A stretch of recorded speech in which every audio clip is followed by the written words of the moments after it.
খুদে গোয়েন্দার অভিযান। শহীদ সাবের। স্কুল থেকে বেরিয়ে হেঁটে বাড়ি ফিরতে ফিরতে সেদিন সন্ধ্যা বাইর হয়ে গেল।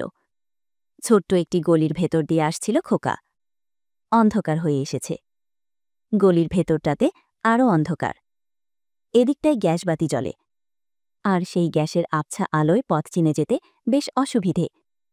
গলির মাঝামাঝি এসেই হঠাৎ কি একটা শব্দ এলো তার কানে। থমকে দাঁড়ায় খোকা। 1 মিনিট মাত্র। তারপরে একটা অসম্ভব চিন্তায় বুকটা তার ধরাস করে উঠল। ভয়ে হাঁটু দুটো কাঁপছে তার। সে ভাবতে লাগল কি তার করা উচিত। ইতস্তত করতে লাগল খোকা। কিন্তু বেশিক্ষণ এই অবস্থা রইল না। ধীরে ধীরে মনে সাহস ফিরিয়ে আনল সে। তার মনে হল এই মুহূর্তে সে যেন একটা বিরাট কর্তব্য করতে যাচ্ছে। অসীম সাহসে বুক বেঁধে সে পা টিপে টিপে এগোল। পাশেই একটা পুরনো একতলা বাড়ি। বাড়িখানার প্রায় ভেঙে পড়া দশা। তা হলেও খোকা বেশ বুঝতে পারল ওর ভেতরে লোক থাকে।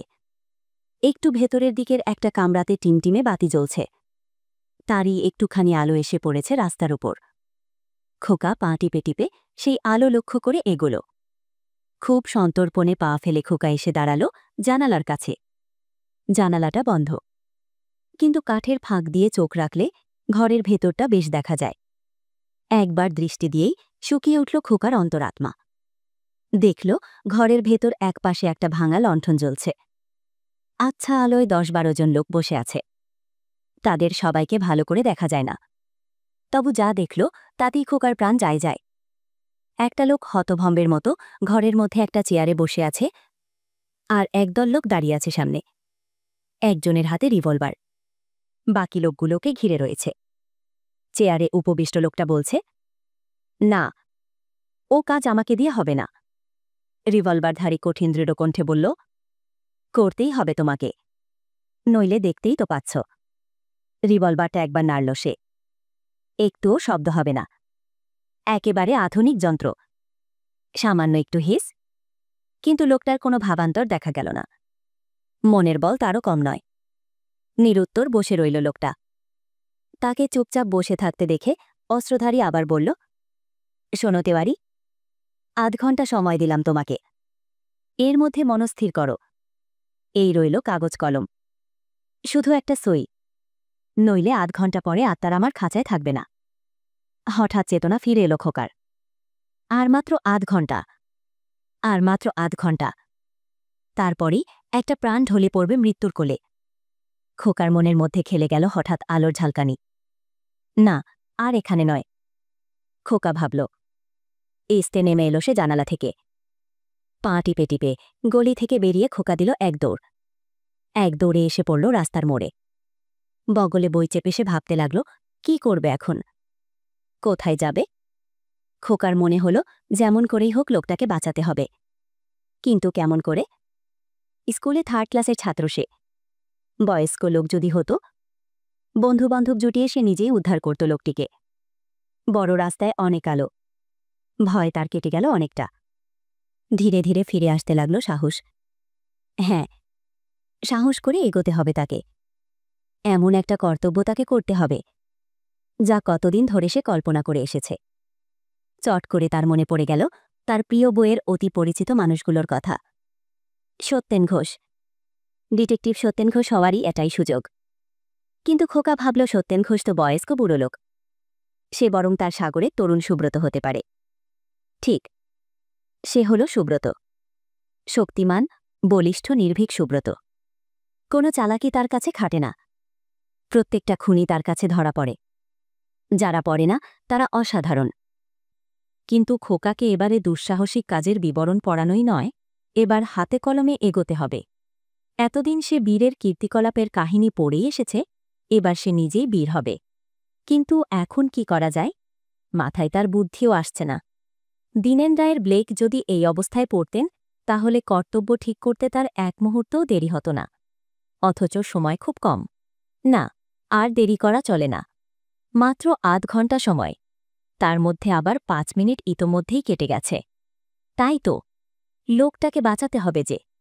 সেই আধ ঘন্টা কাটবার আগে আচমকা হানা দিয়ে লোকটাকে বাঁচাতে হবে মৃত্যুর কবল থেকে।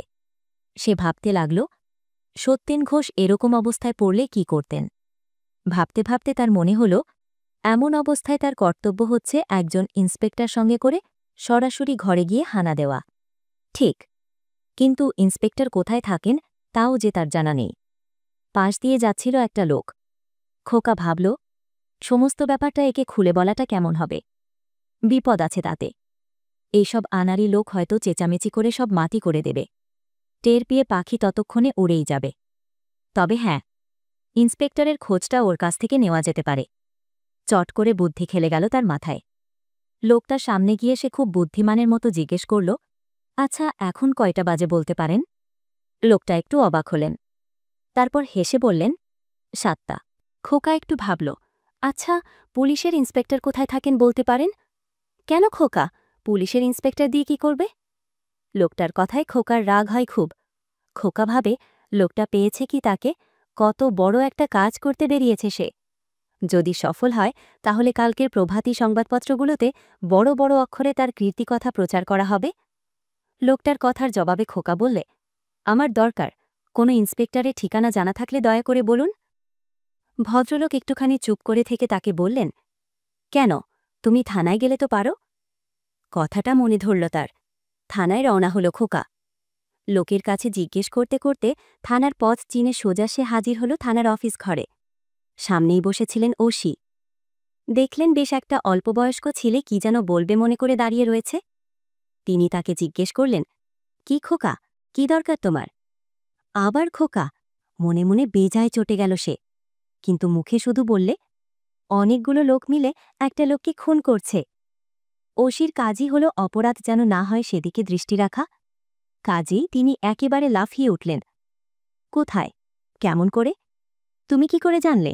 খোকা তাকে আদ্যপান্ত ঘটনা খুলে বলল। সব শুনে ওসি মাথা নেড়ে বললেন, তাই তো। খোকার তখন সাহস আরও বেড়ে গেল। সে বলল, শিগগির চলুন, এতক্ষণে হয়তো লোকটাকে ওরা মেরেই ফেলেছে। ওসি তখন জোর 10 কনস্টেবল নিয়ে একটা জিপে গিয়ে উঠলেন। জিপ গাড়িটা ছুটে চলেছে। খোকার তখন কি আরাম। সামনে ড্রাইভারের পাশে বসেছে খোকা। দুরু দুরু কাঁপছে তার বুক। কত বড় একটা অভিযানে চলেছে সে।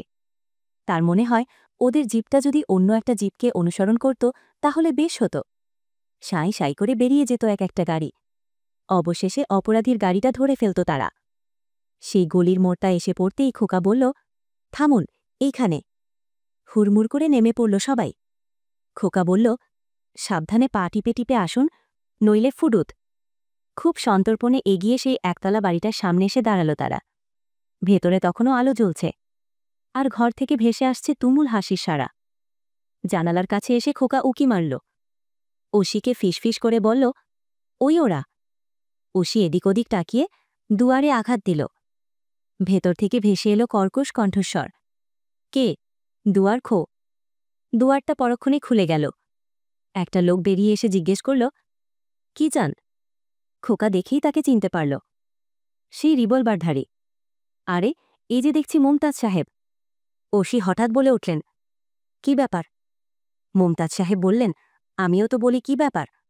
আপনি যে হঠাৎ, আসুন আসুন, ভেতরে আসুন। মুমতাজ সাহেবের পিছু পিছু সকলে ঘরে ঢুকল। ওসি সারাটা ঘর একবার ভালো করে দেখে নিলেন। তারপর চেয়ারের উপর পড়ে থাকা কাগজপত্রগুলো দেখতে দেখতে হঠাৎ সশব্দে হেসে উঠলেন। মুমতাজ সাহেব ও তার সঙ্গীরা সকলেই তখন দারুর হকচকিয়ে গেছেন। একসঙ্গে এত পুলিশ দারোগা দেখে সকলের চোখ ছানা বড়া। ওসির হাসি দেখে তারা ঘাবড়ে গেল আরও। ওসি তাদের ভয় ভাঙানোর জন্য বললেন, কিছু মনে করবেন না, অসময়ে হানা দিয়ে আপনাদের কাজের ব্যাঘাত করলাম বলে। ব্যাপার কিছুই নয়, আমরা সবাই এসেছিলাম একটা অনুরোধ নিয়ে, আমরা যেন বাদ না পড়ি। মুমতাজ সাহেব হেসে বললেন, নিশ্চয়ই নিশ্চয়ই। তারপর কিছুক্ষণ খোশগল্প করে তারা ঘর থেকে বেরিয়ে এলেন। আসার সময় খোকাকে শক্ত হাতের মুঠোয় চেপে ধরতে ভুললেন না ওসি। বাইরে এসে খোকাকে তিনি জিজ্ঞেস করলেন, মোহন কখানা পড়েছ বল দেখি। খোকা বুঝতেই পারল ওসি কি বলছেন। এ আবার কেমন রহস্য? সে ভাবল, মাথাটা তো গুলে খেয়েছ, তোমাদের নিয়ে যে কি হবে তাই আমি ভেবে পাই না। পরে খোকাকে বাড়িতে পৌঁছে দিয়ে এলেন ওসি। পরদিন সংবাদপত্রে বড় বড় অক্ষরে নিচের ঘটনাটি বেরোল। গত 14ই অক্টোবর সন্ধ্যায় রাজা মিত্র রোডের বাড়িতে আইধাই অভিনেতা সংঘ যখন তাহাদের নূতন নাটকের মহড়া দিতেছিলেন, তখন ফরাক্কাবাদে রশির নেতৃত্বে একদল পুলিশ তথায় গিয়ে হানা দেয়।